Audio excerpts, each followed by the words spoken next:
Hello everyone, welcome back to my channel. આજે આપણે અંગ્રેજીમાં આવતા નાના નાના શબ્દોનો અર્થ સમજીશું. ફર્સ્ટ છે એઇટ. એઇટ એટલે થાય હજુ સુધી.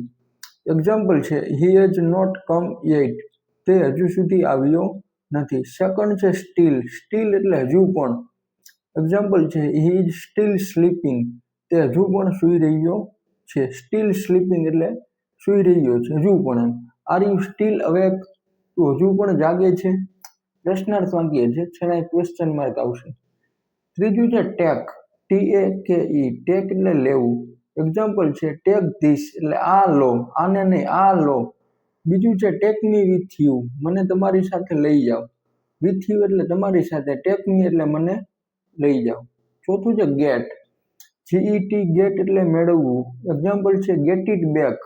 તેને પાછું મેળવવું. ઈટ એટલે તેને, બેક એટલે પાછું, ગેટ એટલે મેળવવું. તો ગેટ ઇટ બેક એટલે તેને પાછું મેળવવું. Gate ready. તૈયાર થાવ. ગેટ રેડી એટલે તૈયાર થાવ. એના પછીનું પાંચમું છે સિન્સ. SINCE. સિન્સ એટલે થાય ત્યારથી. સિન્સ એટલે ત્યારથી. આને વજાય સિન્સ. છેલ્લે ઈ આવે તો ઈ છે ઈ સાયલેન્ટ હોય. આનું એક્ઝામ્પલ છે આઈ એમ વોચિંગ ટીવી સિન્સ મોર્નિંગ. હું સવારનો ટીવી દેખી રહ્યો છું અથવા તો હું સવારનો ટીવી જોઈ રહ્યો છું. બીજું છે આઈ એમ વર્કિંગ સિન્સ મોર્નિંગ. હું સવારનો કામ કરી રહ્યો છું અથવા તો હું સવારથી કામ કરી રહ્યો છું. છઠ્ઠું છે ઓન. ON. ઓન એટલે પર. એક્ઝામ્પલ છે the book is on the table. Book એટલે પુસ્તક. ઇઝ એટલે છે. એમિજાર એટલે છે, છી, છું, છું. ઓન એટલે ઉપર અને ધ ટેબલ એટલે ટેબલ. તો ધ બુક છે એ કર્તા છે. ઇઝ સહાયકારક ક્રિયાપદ છે અને ઓન ધ ટેબલ એટલે કર્મ. The book is on the table એટલે પુસ્તક ટેબલ પર છે. સાતમું છે TO. ટુ એટલે ને અથવા તો ની તરફ. એમાં એક્ઝામ્પલ આપેલું છે આઈ એમ ગોઈંગ ટુ કાનપુર. હું કાનપુર જાઉં છું અથવા તો હું કાનપુર જઈ રહ્યો છું. આઈ એમ ગોઈંગ ટુ વાંકાનેર. હું વાંકાનેર જઈ રહ્યો છું. બીજું છે ગીવ ઇટ ટુ હિમ. તે તેને આપો. ગીવ એટલે આપવું, ઇટ એટલે તે અને હિમ એટલે તેને. તે તેને આપો. Give it to him. આઠમું છે અર્લી. અર્લી એટલે વહેલું. અર્લી મોર્નિંગ એટલે વહેલી સવારે. કમ અર્લી એટલે વહેલા આવો. નવમું છે ઓનલી. ONLY. ઓનલી એટલે માત્ર અથવા ફક્ત. એક્ઝામ્પલ છે ગીવ ઓનલી વન. માત્ર એક જ આપો, ફક્ત એક જ આપો. બીજું છે ઓનલી 2 days. માત્ર 2 દિવસ. માત્ર 2 દિવસ અથવા ફક્ત 2 દિવસ. દસમું છે ફાર. FAR. ફાર એટલે દૂર અથવા તો છેટું. એક્ઝામ્પલ છે how far is the school. શાળા કેટલી દૂર છે? ક્વેશ્ચન માર્ક છે. How far is the school. 11મું છે BOTH. બોથ એટલે બંને. એક્ઝામ્પલ છે યુ બોથ કમ હિયર. તમે બંને અહીંયા આવો. You both come here. તમે બંને અહીંયા આવો. પછી છે આર વી બોથ. શું અમે બંને?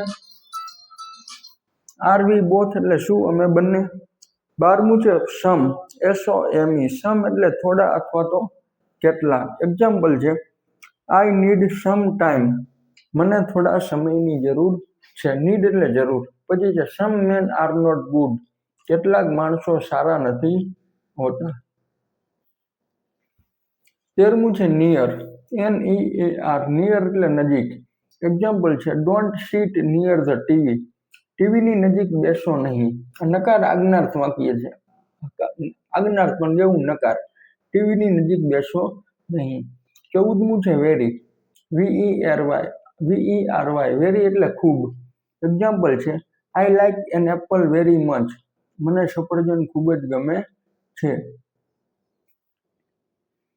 15મું છે ફ્યુ. FEW. ફ્યુ એટલે થોડા અથવા તો થોડાક. એક્ઝામ્પલ છે જસ્ટ અ ફ્યુ ડેઝ. માત્ર થોડા દિવસો. જસ્ટ એટલે ફક્ત, માત્ર. ફ્યુ ડેઝ એટલે થોડા દિવસો. મેની એટલે ઘણા. 16મું છે મેની. MANY. મેની એટલે ઘણા. તો મેની ડેઝ એટલે ઘણા દિવસો. ટુ મેની મોર એટલે બે ગણા વધુ. 17મું છે સૂન. SOON. સૂન એટલે ટૂંક સમયમાં. કમિંગ સૂન આવે ને. આઈ વિલ બી બેક સૂન. હું જલ્દીથી પાછો આવીશ. આઈ વિલ બી બેક સૂન એટલે હું જલ્દીથી પાછો આવીશ. કમ હોમ સૂન, જલ્દી ઘરે આવો. કમ હોમ સૂન એટલે જલ્દી ઘરે આવો. 18મું છે લાઉડ, LOUD, લાઉડ એટલે મોટેથી.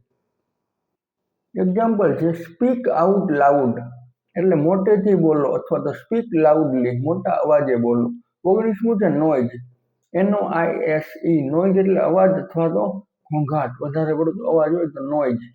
એક્ઝામ્પલ છે I don't like the noise, મને અવાજ પસંદ નથી અથવા તો મને ઘોંઘાટ ગમતો નથી. મિત્રો, જો તમને મારો વિડીયો ગમ્યો હોય તો વિડીયોને લાઈક અને ચેનલને સબસ્ક્રાઇબ કરવાનું ભૂલશો નહીં.